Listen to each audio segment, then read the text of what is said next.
Hey there, and welcome back. In this section, we're refining our player movement to behave like a proper JRPG. Right now, if you're following along, the player moves forward when you press the keys down, it turns a bit awkwardly, and doesn't always face the direction that they're moving. It doesn't feel great, and it definitely doesn't feel like the classics. So in this part, we're going to fix it with world-aligned controls. That means pressing up always moves the character up the screen, left moves left, and so on. Just like in games like Final Fantasy or Chrono Trigger, and we'll make sure the character rotates to face the direction they're walking. Let's start off by opening up our code by pressing on the script button up here at the top. And we're going to replace what we had with an updated version that I'll walk you through as we start creating it. So,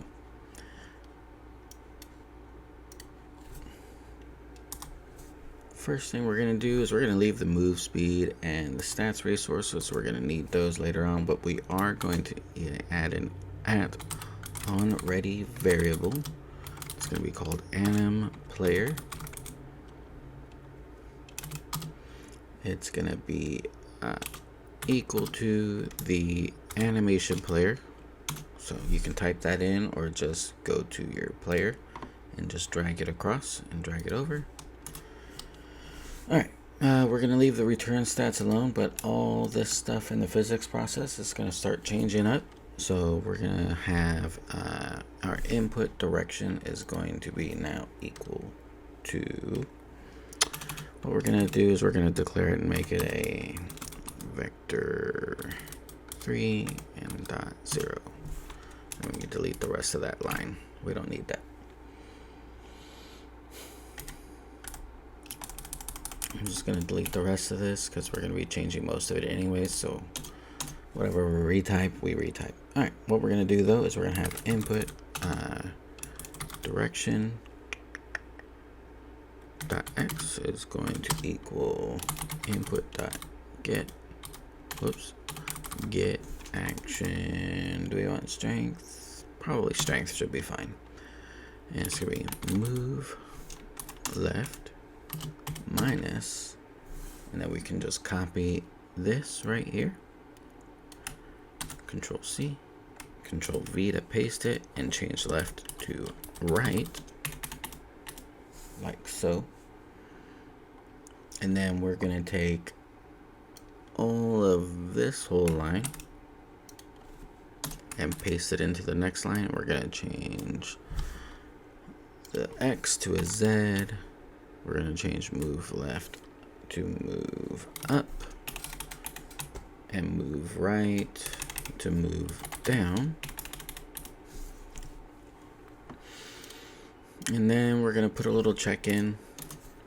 And so it's going to be if input direction dot length is less than less than 0, then we're going to say input direction equals input direction dot normalized. And then let's see, what else do we want? We want to have the player face the direction without affecting the camera, because I think what I'm going to end up doing is we're going to end up putting in fixed cameras eventually into the levels. And so that's what we're going to do with it. We're going to do a fixed camera system, so eventually there'll be like little zones. When the player walks into that zone, then it'll trigger the next camera to be viewing the player. So I think that's what I'm going to do with it. But if you guys don't want that and you guys just want it to be like still top down, let me know in the comments.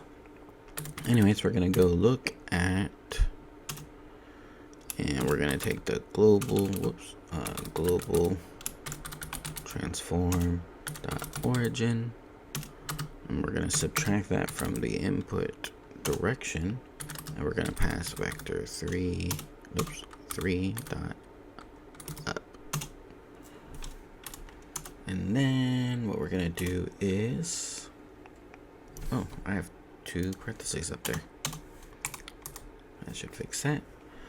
The next thing we're going to do is we're going to pass through, we're going to say velocity dot x is going to be equal to the input direction dot x times the move speed. We're going to say velocity dot z is equal to input direction dot z times the move speed. And then we're going to pass through move and slide like that. Now, this code does three things. It reads your input in the world space, right? That's what this is doing right here. It normalizes the input to keep the speed consistent in all directions. And then it rotates the character to face the direction of the movement. So if you're walking left, and the character should turn left. If you're walking up, they face forward, just like you'd expect in classic JRPGs. This will give us a smooth, predictable movement system that'll work great with static camera zones and NPC interactions that we'll be doing later on. Because we're going to be making some detailed NPC interactions in a few videos to set up quests and storylines and stuff. So we're going to test it out, and then we're going to start bringing things to life by adding in animations based on what the player is doing, such as standing idly, walking, or even running. Alright, so let's go ahead and press play. And we got an error, and that's because we are in our dungeon, and that's why. Let me go to our town, because this world function is looking for the dialogue UI. We could just comment those out and it'll work, but it would also work to just go to the town and press run current scene, and then it should work. So, alright. So, got a little bit, something isn't right here. Hold on. Let's see. Maybe we will have to do it in the dungeon because it's kind of messing me up a little bit. Let's go to our dungeon real quick. And what we'll do is we'll just delete that UI for right now. And we're going to instantiate our dialogue UI, and that should fix that. And let's see what happens here.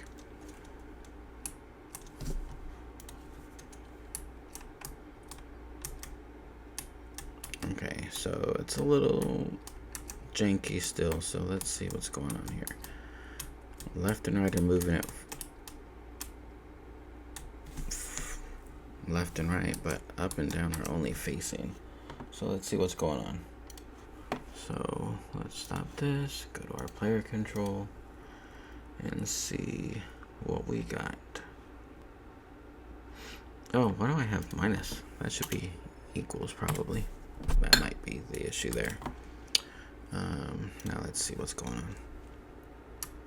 Alright, now we're moving up. We're moving down.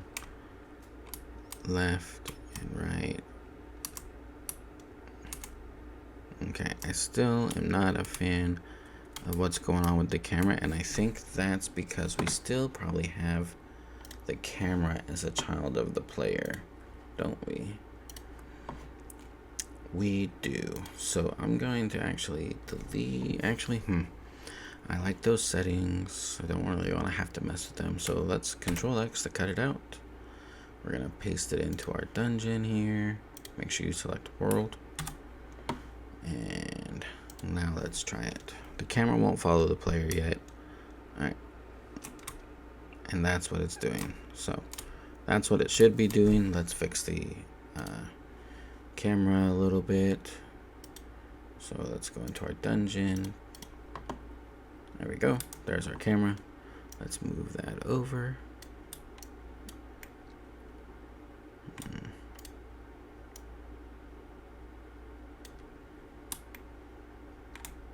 Move this back some. And now we press play. There we go. That's better. Alright. There we go. Now that we got that going, easy fix. Press Control S in case it crashes. That way everything saves. And next we're going to start working in some animation stuff. What we're going to need to do is pretty simple. Let's go back to our script. And we're just going to come down here under Move and Slide. And just so we know what it's doing, we're going to type in animation logic right here. And press tab to start the next line. We're going to say if input direction is equal to vector 3.0, then anim underscore player dot play, and it's going to be, I already know it's going to be idle, so because I know how they're labeled. So if you're using the same things or different characters, if they're not your own, make sure you look at the player, whatever your player is, go to your animations and look at how they're named, because it needs to be typed out exactly. So if you see here at the bottom, idle right there, let me scroll up, idle right there, since it has a capital I need to make sure I spell mine with a capital I. So we're going to say idle right there like that. I'm going to say else if input dot is action pressed, and this one I'll have to add, I think I have to add that. I don't know if we added a run input, so but we're saying anim dot play running a, and then else all you're gonna do is play the walking a animation. All right, so real quick, let me just check this project settings. We're gonna go to input map. I do have a run, so if you don't have a run, just add that in. This might have been left in there from when I was testing things out to make sure this was gonna work, but I'll show you real quick. If you don't know, you're gonna type in up here in the input and the add new action, just type in run, press add, and then once you have it down here, you're gonna press this plus sign and you're going to press the button you want. So in this case, I want shift, the left shift. So I pressed the left shift. You see it says physical left, and then I press OK, and then that'll work. All right, so now let's press play and test it out. He's walking. Now he's running. He's still running at the same speed, so we can change that a little bit. We're gonna say here, under the run, we're gonna say move speed is equal to 10.0, so it's double, right? And then here we're gonna set it back to move speed is equal to, I think I have it as set at 5. Let me scroll to the top. Yep, 5. Now when we replay it, he's still walking at 5. Now he's running faster, and he slows down when we release the shift key. So we're good on that. So here's what it does. If you're not pressing any keys, then he's going to automatically play the idle. When we hold the run key, in this case it's going to be shift, right? Because we set that up for the left shift. It's going to play the run animation, and it's going to increase the move speed to 10. When we let go of the shift key, he's going to switch back to walking, because that's when he's walking again, and then he's going to reset the move speed back to 5. So you can customize these however you want, and just make sure that you add the run to your input map if it's not already there. Now let's finish this up with a camera rig, so that way it follows the camera. All right. We already kind of cut and pasted it into our dungeon right here. Let me turn off the preview there. All right. But what we're gonna do now is kind of create a little rig system for it. It's going to be a very basic rig. We're not going to end up putting the camera back in the player node. That's what was causing the camera flipping and messing things up earlier. So what I'm going to do is I'm actually going to go ahead and zero everything out for right now. There we go for the camera. And what I'm going to do is click on world. I'm going to click the plus sign and just add a node 3D. I'm going to rename this. You can double click on it or press F2 or right click and go to rename. I'm just going to name this camera rig. So the camera 3D and the rig are in the same, should be in the same spot, but it doesn't look like they are. They are not. All right. Interesting. Why?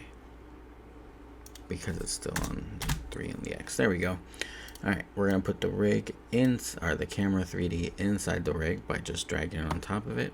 Click on the rig, and we're gonna go ahead and move this guy over.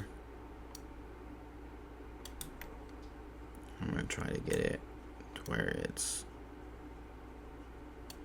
almost directly behind him, up above, like so. All right, so right now you can see that the camera is facing the opposite direction. So we're gonna go ahead and turn this guy around and put it 180 on the Y. We're gonna bring this down to about minus 35 on the X. I think is roughly where I had it. And let's play and test it out to make sure. All right, yeah, that's pretty good. Maybe we could raise it a little bit, but let's see how it looks. No.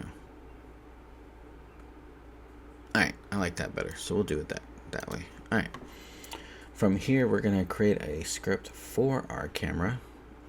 So click on the... We want it on the... I think just put it on the camera rig is going to be sufficient. Is where we want it. So let's put it on the camera rig. And click on camera rig. Click up here to add a script. And we're gonna go ahead and save it in our scripts folder because that's where it should be. Scripts, we'll put it on characters because it affects the character, the player. And we'll just type it in and name it camera. Press create.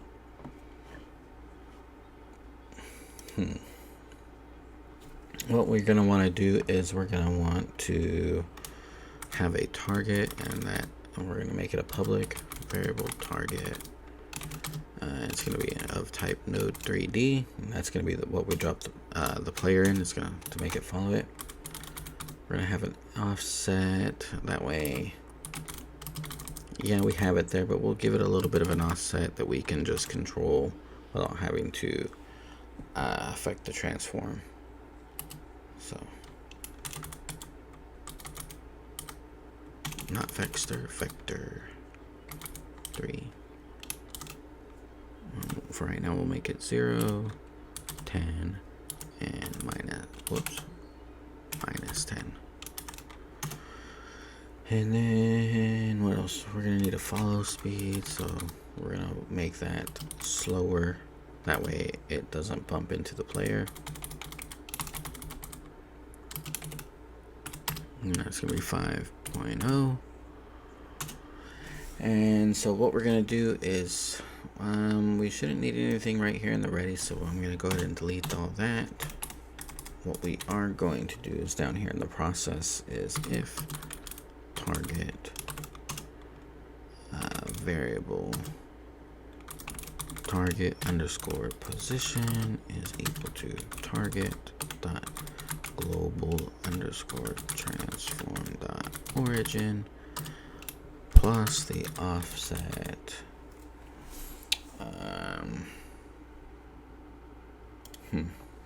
yeah, that should be fine.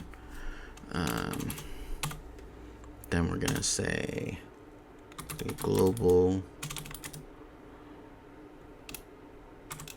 transform dot origin is going to equal the global transform dot origin dot lerp, and we're gonna pass through the target position. We're gonna pass through delta times the follow speed, and that should work. So we're gonna test it out. Control S to save. let's go to our camera rig, make sure that our player is drug onto that. That's going to be the offset, so we can adjust that through code as we need to. Alright, that is really far away, but it does work. It's following it.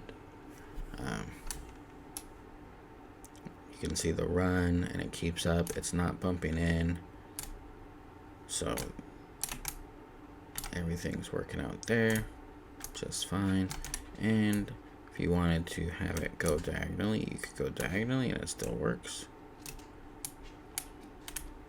It's very smooth.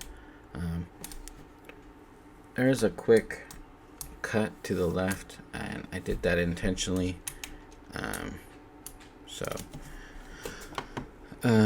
Because again, I felt nostalgic and I didn't want to do the smooth turn. So let's see here about adjusting things up. Let's see.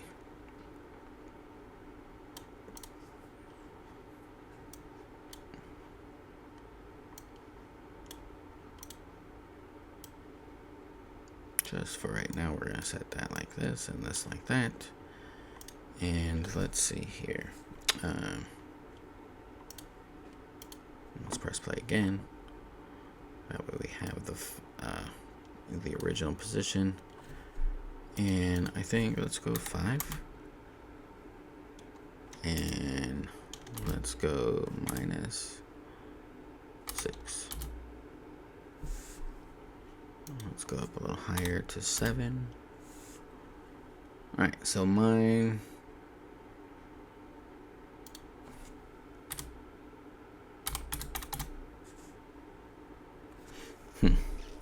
I kind of like that. So my settings are 0 on the X, 7 on the Y, -6.5 on the Z. I'm going to keep the follow speed at 5. That was actually a pretty good follow speed. The camera wasn't lagging too far behind and wasn't moving too fast or it was bumping into the player. So, there you go.